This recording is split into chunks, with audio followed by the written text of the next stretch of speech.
and both of us we cleared UPSC, and we cleared India's toughest exams, and now it's our duty to give back and to teach and to tell people and to inspire that if we can do it, then so can you. So I would like to thank PRAKASH organization for this opportunity and listening to Mr. Pasang Sir today. What an incredible person he is. I would like to thank Sir for the social service work that he also does. Now, coming to the preparation part and coming to UPSC as an exam. I would just like to start with a small story. There was this very famous, because I think we can learn a lot of lessons from it. And this is the sort of lesson that even I have taken in my preparation journey.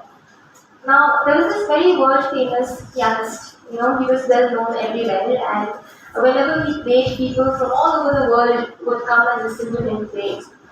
And once when he was playing, after the show, he got a standing ovation. And after he finished playing, this one lady came up to him, and then she asked him, what's the secret? How can I play like you? I will do anything. I will give anything to be able to play like you, is what she said. And he said, are you sure? Are you willing to give anything? And she said, yes. And this is what he said. If you're willing to give anything, this is what I ask from you. If you can practice every single day piano for about 10 hours, every single day for a couple of years, then you get to where I am. Are you willing to give that much time? The point of this story is that you don't need a magical pill to be successful. Whichever field it is, not just academics, but even music, art, whatever it is that you choose, all of it takes discipline, all of it takes consistency, all of it takes effort. That's the most important lesson. And in fact, this has been proved. There was this famous person, his name is Pedong, and he wanted to prove this to the world. So he conducted an experiment. He raised his 3 daughters in such a way that they became chess grandmasters at a very young age. You can look it up on the internet as well. And the point of that experiment was to prove that if you can raise your children a certain way, if you can raise them in that particular environment, if you can inculcate certain habits in them from a very young age, then they can do whatever it is that they want, including becoming chess grandmasters. Because Pedong himself was not well versed in chess, nor was his wife. So this was a very successful experiment. And in fact, Richard Feynman, he was a very famous physicist, and he was also deemed to be the world's smartest man back in those years. He was the world's smartest man in those years, and when a media person asked him, what's the secret behind being the smartest man in the world? This is what he said, there is no secret. I'm just an ordinary person. I don't have magical abilities to view quantum mechanics or to view electromagnetic fields. I'm just somebody who put in the consistent effort to study. That's all. So, you don't have to take it from me, you can take it from me, but you can also take it from the world's smartest man. That to become successful in any field in life, all you require is consistent effort. You don't have to be extraordinary. You don't have to be born extraordinary. You can be very ordinary, but you have to put in the extraordinary amount of effort. That's it. So 2 things I want you to take away from these stories that I've just said. Number 1, you can be anything that you want, whichever field that you choose. Doesn't just have to be academics, it could be music, it could be art, it could be academics. Number 1 is that you could be anything that you want. Second is you don't have to be extraordinary, but you have to put in extraordinary amount of effort in whatever that is that you do in order to become successful. So those are the 2 things. I just want to talk about a little bit about my journey, because when everybody says that you have cleared UPSC with rank 52, it seems like a big deal, but history को बारे में पनि भन्न चाहन्छु, मेरो family history. मेरो अजा जुन चाहिँ हुनुहुन्थ्यो, मेरो अजा उनको नाम हुनुहुन्थ्यो मिस्टर डीएन प्रधान, मिस्टर दीप नारायण प्रधान। अनि अजा चाहिँ को हुनुहुन्थ्यो भन्दाखेरि चाहिँ एकदमै सानो गाउँको मान्छे। He was from south Mirik, सानो ठाउँ। त्यति बेला अजाले हामीलाई कथाहरू भन्नुहुन्थ्यो, कसरी पढ्नुहुन्थ्यो त्यति बेलाको टाइममा, किनभने स्कुलहरू पनि थिएन त्यति बेलाको टाइममा। त हामीलाई कथा भन्नुहुन्थ्यो कि त्यति बेला लट्ठीले विथ स्टिक कक ग लेख्नु भएको अरे। त्यति बेला पेन पेन्सिलहरू पनि थिएन। कक ग कसरी सिक्नुभयो भन्दाखेरि लट्ठीले त्यो भुइँमा लेखेर सिक्नु भएको। That person he went outside of Mirik and he went on to become the Provident Fund Commissioner. It's a very high post, त्यति बेला झन् एकदमै हाई है। and without any formal education, he reached a very high post. So हामीलाई जहिले पनि सानोदेखि नै हामीलाई इन्स्पायर गर्नुहुन्थ्यो कि ठुलो भएर ठुलो अफिसर हुनुपर्छ। सो शिक्षाप्रतिको जुन चाहिँ एउटा रुचि थियो सानोदेखि नै भयो, किनभने अझको कथाहरू सुन्दाखेरि कस्तो इन्स्पायरिङ लाग्थ्यो अरे, आफ्नै अझ यस्तो डिफिकल्ट सिचुएसन्समा पढ्नु भएर पनि यत्रो ठुलो अफिसर हुनुभयो। सो आई अल्सो स एजुकेसन एज अ चर, किनभने हामी स्टुडेन्ट्सहरू चाहिँ कस्तो छ भन्दाखेरि पढ्नु अल्छी मान्छ, पढ्नु त पढ्नु के पढ्नु भन्ने हुन्छ, but when you know somebody in your family यस्तो स्ट्रगल गरेर पढेको छ त्यति बेला आफै you know you grow up with this mindset that education is a privilege, because this is how hard my own grandfather had to work to get this far. So education is not a chore, it's not a come say one person, it's a privilege. The fact that I got to, I went to a good school, the fact that I had the opportunity to study, it was a matter of privilege for me, right? So, and कस्तो हुन्छ भने एकजना पनि एउटा फ्यामिलीबाट एकजना पनि educated छ भने अरूलाई पनि एजुकेट गराउनु हुँदो रहेछ। जस्तै हाम्रो अझ एजुकेटेड आफै त एजुकेट हुनुभयो, अरू आफ्नो पढ्नेलाई पनि पढाउनु भयो, सबैलाई पढाउनु भयो, and on top of that he went ahead to become the president of the Nevar Sangh. I think he also worked in the labor department and he fought for the rights of the tea garden workers as well. त्यति बेलाको टाइममा एकदमै social service गर्नुभएको मान्छे। And my own fatherलाई पनि inspire गर्नुभयो, किनभने सानोदेखि नै अझले भन्नुहुन्थ्यो ठुल्ठुलो अफिसर्सहरू हुनुपर्छ हाम्रो सोसाइटीमा, we need officers, we need people from our communities, in high posts भनेर सानोदेखि नै हामीलाई भन्नुहुन्थ्यो। सानोदेखि नै एउटा आइडिया चाहिँ थियो that I was very inspired from my grandfather. And my father is a very brilliant man. So त्यति बेलाको टाइममा 1990s, my father also sat for WBCS and he cleared it in the first step. And he cleared WBCS in his first time, the only general candidate from the hills to clear it at the time. And but unfortunately he could not join the service for personal reasons. Plus उहाँको interest in teaching my soul, he really loves teaching. So and he continues to teach to this day. So he left WBCS and he went on to teach that too in a government school. And he continues to teach even today. He continues to coach students. And so my environment was that way. सानोदेखि नै अलिकति शिक्षाप्रति एउटा interest पनि भयो है। अनि अझले the way he raised us हामीले स्कुलदेखि नै यस्तो कथाहरू भन्दै हामीलाई पढाउनु भएको नि त। अनि त्यति बेला चाहिँ के भयो भन्दाखेरि हामीलाई एभ्री डे स्कुलबाट आएर पढाउनु हुन्थ्यो from 5 to 7 o'clock. So every day after school हाम्रो 3 बजे स्कुल वापस आउँथ्यो, 5 to 7 o'clock हामी पढ्थ्यो। So सानोदेखि नै बानी भयो पढ्ने।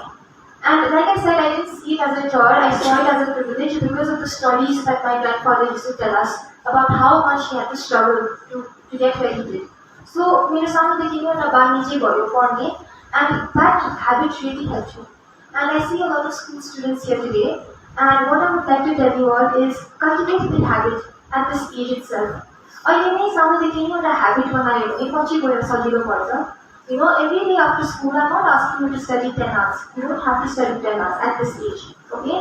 But you can dedicate 1 hour, 2 hours, right? You can dedicate that much time during school. That much is doable. So every day you come back and study for 2 hours. Get into that habit. That's very important.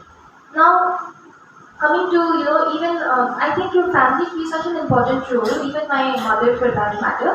आमाको जुन चाहिँ भ्याल्युजहरू हुन्छ त्यो नानीहरूले सिक्छ। अनि आमा is a very positive person. She played a very positive role in my life. She took care of all of my food and all of my habits every day. So आमा बुवाहरूको role एकदमै ठुलो चाहिँ हुन्छै हुन्छ। Now coming to education in general, right? In general, I would say that education is such a powerful tool. There are two sorts of benefits when it comes to education. One is the outer benefit. Outer benefit कस्तो भन्दाखेरि right now wherever we are going, we get so much love, we get so much appreciation. यति ज्यादा सम्मान, माया, आशीर्वादहरू पाउँछ मान्छेहरूबाट. That is one of the outer benefits of getting educated. But the second benefit is that you get to serve your society. See, हामी समाज सेवा भन्छ है, we want to serve our country, we want to serve our nation, and I think the best way to do it is through education. Because when you get educated, you reach that particular level where you get that certain amount of power and influence where you can make a difference. So if you want to make a difference, the best way to do it is to first get educated. Because if you yourself are not educated, how will you serve the nation, and how will you serve the society? So those two things, that is the outer benefit of education. But there is also an inner benefit of motivation, of education. What is the inner benefit of education? To James, I would like to start with this quote. The things you do matter. Everything you do matters, especially the things you do when nobody is looking. What does that mean? It means, honey, I may have to do my answer, right? We take off our marks, like we all behave a certain way around people and we behave a certain way when nobody is looking at us. But that is the real us, that is the true us. And when you're preparing for exams, when you're preparing for competitive exams, when you're becoming an officer, you have to behave in that particular way even when nobody is looking. Just say, you all are in college. I would presume that all of you are responsible enough to study by yourself. Parents you should understand your own responsibilities. You're at that age where you should understand that you have to study. And you ईमानदारी सिक्न पर्नुपर्छ त्यो अब room थुनेर अब आमा बुवाले check गरिरहनु नपरोस् पढ्दैछ कि छैन पोथी लाग्छ कि छैन भने नपरोस् किनभने this is your life now and you're adults now and you have to take responsibility. So I've heard that there are two sorts of trainings for officers. One training is the training that is going to happen for us in August. You have to go to the Bal Shastri Academy. Okay, we have to go there and we get formally trained. But the second sort of training is the training that happens when you're preparing. After prepare in your closed room, when nobody is looking. That is your training. Because the amount of consistency that you have to show in those 1-2 years of preparation, the amount of hard work that you do in those 1-2 years of preparation, that will make you somebody capable enough to become an officer, capable enough to handle the responsibilities of an officer. So there are two sorts of trainings. One is the formal one and the other one is the one that you do when nobody is looking. So whenever you are studying, study with that sense of purpose, study with honesty, imandari se follow, and study with a sense of responsibility. अनि मलाई के लाग्छ भने दार्जिलिङमा चाहिँ अनि हाम्रो हिल्समा चाहिँ एउटा मेन्टालिटी छ है हामी सक्दैन भन्ने मेन्टालिटी छ यो मेन्टालिटी चाहिँ एकदमै सक्दैन not at this stage, not at this time, not with this younger generation. Because this younger generation, you have all the resources and you are somebody, when I look at the young people here today and whenever I look at young students from the hills, I see so much potential. I see such bright students, I see bright kids, I see creativity, and I always say creativity is a sign of intelligence. And I see so much potential, I see so much intelligence. So after that, just really want to something this is things have to change with this generation, and I think it is already changing because we already have 3 UPSC, people who cleared UPSC 3 candidates from this year itself, and I'm hoping there will be more in the future. Doctors will be and all judicial services will be clear and I think ISC and ICC results will be positive theory. So I feel very positive about this young generation, and I think that you all should take it up further, right? And the youth mentality already got this. In fact, have this mentality. If other people are doing it, why can't I? Mentality. When I should look at UPSC and I look at all the other toppers, and I see that they are clearing the exams, and if they are clearing it, then why can't I? That is the mentality that we should have. If you see us today, don't put us on the pedestal, aiming at us, we are just like you. Don't put us on the pedestal. Think that if they can do it, so can I. That is the mentality that I want you to have. Alright? And अर्को कुरा चाहिँ एउटा quote भन्न चाहन्छु, which my father always used to say, change the things that you can, accept the things that you cannot, and have the wisdom to know the difference. There are certain things that you cannot change. Just say, I just want to talk about the category thing also. General category to something, another mentality that we have. But you can't change it. It's just it's helped to be constitutionally valid. Or you can't protest and you can't. It's there. Okay, just whether you have it or not, it's there. You can't change it. Don't work with that mentality. Maybe the reservations are, so I will take it lightly. That's not how it's going to work. And if you are from the general category, don't think, the general category, both of these mindsets are wrong. You should not be aiming, to clear the cutoff. Where does reservation matter? It matters when you're clearing the cutoff. Cutoff distance. But the point is, you should have such big dreams. Right? So you can't be thinking of the cutoff. Cutoff at least you should be aiming to reach the top. So if you are reaching at the cutoff does not matter. Because regardless of what the cutoff is, you have to reach the top. It's merit based. So have big dreams and have big ambitions and forget about the cutoff. I never bothered about it. Honestly speaking, it never even occurred in my mind. I was not at all in that mindset. I was in the mindset that after top this exam, I want to get in the top 100. In fact, I wanted the top 10 to be honest. I was very ambitious. I think I'm a very ambitious girl. So I wanted a very high rank. So for me, all of these questions, it didn't really occur to me. And these doubts also never really plagued my mind. Because, you please be ambitious enough to have those big dreams where such things don't matter. Where you don't really care about all these things. And this should apply to everybody. Just for reservations, just for Saina. If you mindset that I have to top the exam. Okay? So that is the one thing that I want to have. And the other mental part, that we have a mental block. I don't understand. We should have very big dreams. We should have the biggest dreams possible.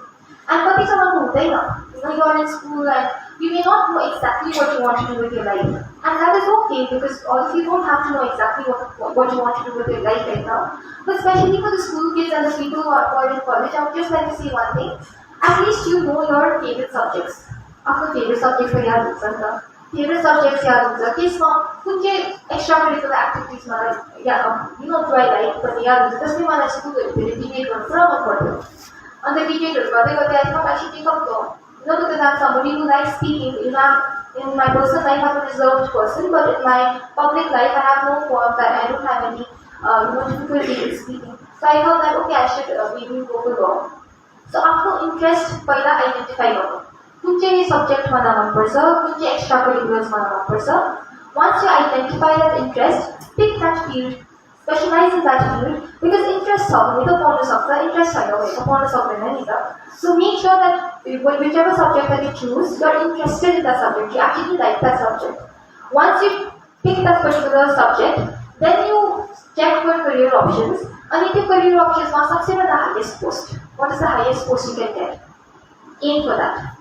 Have those big dreams. Aim for the highest post that you can. And don't worry about things like, I come from small towns, this, that. No, not at all. Because today the world has changed. The world is not the way it used to be before. So you should not have this mentality at all. I didn't have it. Because like I said,